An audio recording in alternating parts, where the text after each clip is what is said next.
আমরা যত কাজই করি না কেন, দুটো কাজের ব্যাপারে আমাদেরকে অবশ্যই সবচাইতে বেশি জোর দিতে হবে। কি সেই কাজ? একটি কাজ হচ্ছে যে কোনো মূল্যে মানুষের নিরাপত্তা নিশ্চিত করা, যেন মা বোনেরা সহ প্রত্যেকটি মানুষ নিশ্চিন্তে দিনের যে কোনো সময় রাস্তাঘাটে চলতে পারে।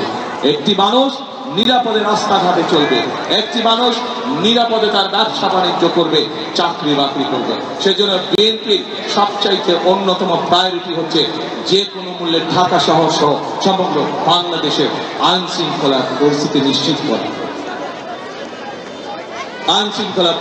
নিশ্চিত করা এবং একই সাথে প্রিয় ভাই বোনেরা, আমরা দেখেছি বিগত স্বৈরাচারের সময় কিভাবে উন্নয়নের নামে দেশ থেকে প্রতি বছর $16 বিলিয়ন পাচার করে দেওয়া হয়েছিল, অর্থাৎ দুর্নীতি।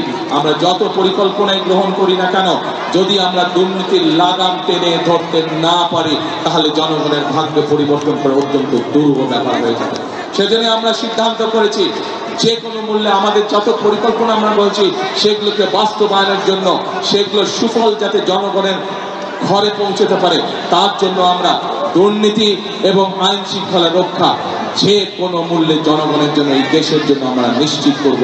এটি আমাদের সর্বোচ্চ সিদ্ধান্ত। আমাদের প্রিয় ভাই বোনেরা, আমি ঢাকা 17 থেকে নির্বাচন করছি। আমি ঢাকা 17 যে অঞ্চলটি, সেই অঞ্চলেই আমি ছোটবেলা থেকে বড় হয়েছি। আমি ওই এলাকারই সন্তান। ঢাকা 17-র পাশে আপনাদের এই এলাকা ঢাকা 16। ঢাকা 17 এবং ঢাকা 16-তে একটি কমন সমস্যা রয়ে গিয়েছে। বহু মানুষ আছেন যাদেরকে প্রতি মুহূর্তে একটি দুশ্চিন্তার মধ্যে থাকতে হয়। এই সমস্যা আমার ঢাকা 17-তেও আছেন। বেশ কয়েকটি এলাকা আছে যেখানে মানুষ নিশ্চিন্তে থাকতে পারে না, কিন্তু তাদেরকে প্রতি মুহূর্তে দুশ্চিন্তার মধ্যে থাকতে হয়। আমি সিদ্ধান্ত নিয়েছি, আমাকে আল্লাহর রহমতে আল্লাহ যদি আমাকে সুযোগ দেন, তাহলে সেই মানুষগুলোর জন্য আমি আমার ঢাকা 17 এলাকায় স্থায়ী বসবাসের ব্যবস্থা করব দেশের আইনগত ভিত্তিতে। একইভাবে আজ এই এলাকাতেও একই সমস্যা রয়ে গেছে, যা আপনাদের সন্তান আমিনুল আমাদের ধানেশীর তাকে একটু আগে তার বক্তব্য বলেছে। আপনাদের সামনে শুধু আজ এতটুকু বলতে চাই, আমার এলাকায় আমি এই সমস্যা যেভাবে সমাধানের চেষ্টা করব, ইনশাআল্লাহ পাশে আমার ঢাকা 16, কাজেই এই এলাকায় এই সমস্যার মধ্যে যারা আছেন ঠিক একইভাবে তাদের জন্য এই সমস্যার সমাধানের চেষ্টা করব ইনশাআল্লাহ। বিএনপি সরকার গঠন করলে ধীরে ধীরে এই এলাকার মানুষের যে থাকার সমস্যা আছে, উপস্থিতির যে সমস্যা আছে, সেই সমস্যা আমরা সমাধান করব ইনশাআল্লাহ। প্রিয় ভাই বোনেরা, এতক্ষণ আমার বক্তব্যে আমি আপনাদের সামনে তুলে ধরেছি কিভাবে আমরা দেশকে পুনর্গঠন করতে চাই। আমরা বিভিন্নভাবে অনেক সময় নষ্ট হয়েছে।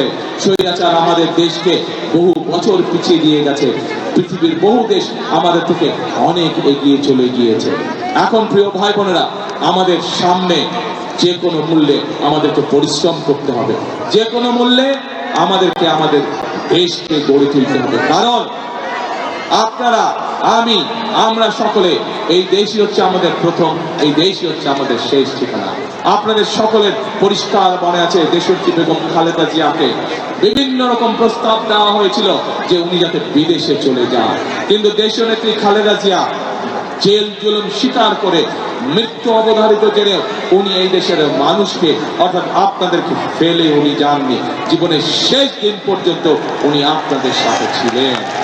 প্রিয় ভাই বোনেরা, সেই জন্যই এই দেশকে আমাদের গঠন করতে হবে, যাতে এই দেশে সন্তানরা সুশিক্ষা পায়,